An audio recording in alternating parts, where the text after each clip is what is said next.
محترم سامعین کرام و ناظرین کرام، السلام علیکم ورحمۃ اللہ تعالی وبرکاتہ۔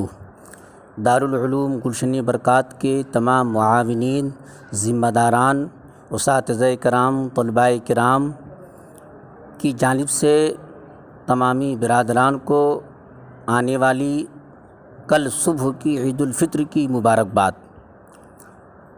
دارالعلوم گلشن برکات کی جانب سے آپ حضرات کو مطلع کیا جا رہا ہے، آپ حضرات سے اپیل و گزارش کی جا رہی ہے کہ آپ حضرات کو معلوم ہے لاک ڈاؤن کی وجہ سے تراویح کی نمازیں اور جمعۃ الوداع کی نماز ہم مسجدوں میں ادا نہیں کر سکے ہیں۔ اب رہی سوال کی بات عید الفطر کی نماز، تو عید الفطر کی نماز بھی ہم اپنے گھروں میں ہی ادا کریں گے۔ ہم قانون کا پالن کرتے ہوئے اور اپنے اسٹیٹ، اپنے علاقے کی پولیس اتھارٹی کا سہیوگ کرتے ہوئے اور ان کا پالن کرتے ہوئے اپنے گھروں میں ہی نماز نفل ادا کریں گے۔ نماز نفل ہی ادا کرنا ہے، اس کو ادا کرنے کا طریقہ آپ حضرات سماعت فرما لیں۔ عید الفطر کی نماز کا جو ٹائم مقرر کیا جا رہا ہے وہ 6:30 بجے ہے۔ ٹھیک 7 بجے آپ حضرات سے گزارش ہے کہ اپنے گھروں میں عید الفطر کی نیت کو دل میں بسا کر کے نفل کی نماز ادا کریں گے۔ 2 رکعت کر کے بھی ادا کر سکتے ہیں، اور بہتر ہے تو 4 رکعت ایک سلام سے بھی پڑھ سکتے ہیں۔ نیت سماعت فرمائیں۔ نیت کی میں نے 2 رکعت نماز نفل واسطے اللہ تعالیٰ کے محمرہ کعبہ شریف کی طرف اللہ اکبر، یہ 2 رکعت کی ہوگی۔ اگر 4 رکعت کی باندھتے ہیں تو نیت کی میں نے 4 رکعت نماز نفل واسطے اللہ تعالیٰ کی محمرہ کعبہ شریف کی طرف اللہ اکبر۔ جب آپ حضرات 2 رکعت کی نیت باندھیں، اگر 2 رکعت پوری کر لیتے ہیں تو پھر آپ کو 34 بار یعنی 34 بار تکبیر تشریق، اللہ اکبر اللہ اکبر، لا الہ الا اللہ واللہ اکبر وللہ الحمد، یہ آپ حضرات کو پڑھنا ہے۔ پھر آپ نے 2 رکعت نماز کی نیت کی تو پھر 2 رکعت پہ پڑھنا ہے 34 بار۔ اگر 4 رکعت کی باندھ لیا آپ نے تو پھر 4 رکعت پوری کرنے کے بعد میں پڑھ لینا ہے۔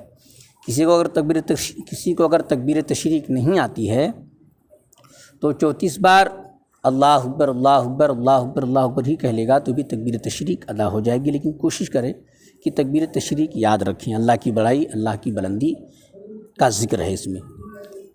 اور دوسری بات، بڑی افسوس کی بات ہے مسلمانوں، بہت افسوس کا مقام ہے کہ یہ اللہ کا غضب ہے، اللہ کی رحمتیں ہم سے روٹتی چلی جا رہی ہیں۔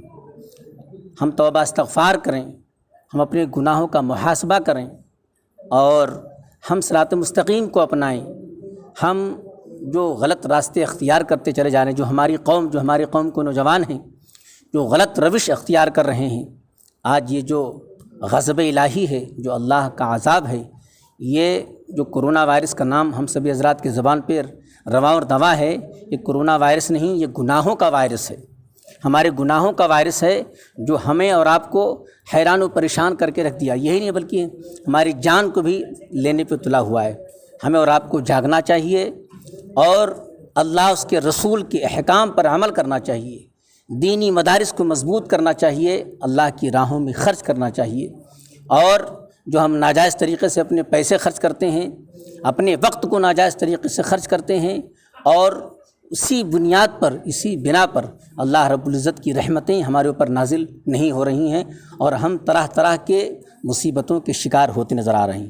لہٰذا ہم اور آپ اپنے اپنے اعمال کا محاسبہ کریں اور اللہ کے خوف سے، اللہ کے عذاب سے ڈریں تاکہ اللہ تعالیٰ ہمیں اپنی رحمتوں سے نوازے۔ آپ حضرات قانون کا سہیوگ کرتے ہوئے، پالن کرتے ہوئے، اپنے علاقے، اپنے اسٹیٹ کی پولیس اتھارٹی اور حکومت کا سہیوگ کرتے ہوئے اپنے گھروں میں نماز نفل ادا کریں گے انشاءاللہ۔ دارالعلوم گلشن برکات کا یہ میسیج آپ سبھی حضرات کو دیا جا رہا ہے۔ انشاءاللہ تعالیٰ امید ہے کہ آپ حضرات اس میسیج کو قبول کریں گے اور اس پر کما حقہ عمل کریں گے۔ اللہ رب العزت کی بارگاہ مقدسہ میں دعا ہے، خالق کائنات آپ حضرات کی عبادتوں کو، آپ حضرات کی اعمالوں کو، نیک نیتوں کو اپنی بارگاہ مقدسہ میں قبول فرمائے۔ آپ حضرات کی نیت عید الفطر کی نماز پڑھنے کی ہے مگر نہیں پڑھ سکتے، عذر ہے، رکاوٹیں ہیں، اللہ تعالیٰ آپ کو عید الفطر کی نماز پڑھنے کا ثواب نفل میں ہی ادا فرمائے گا۔ بس اللہ رب العزت کی بارگاہ مقدسہ میں دعا کریں، اللہ تعالی ہم سب کو اچھے اعمال کی توفیق عطا فرمائے، صراط مستقیم پر چلنے والا بنائے، سنت نبوی پر عمل کرتے ہوئے زندگی گزارنے والا بنائے۔ جب تک زندگی دے ایمان پر زندگی دے مولا، جب دنیا سے جائیں تو ایمان پر خاتمہ بالخیر فرمائے۔ آمین آمین ثم آمین یا رب العالمین۔ فقط دارالعلوم گلشن برکت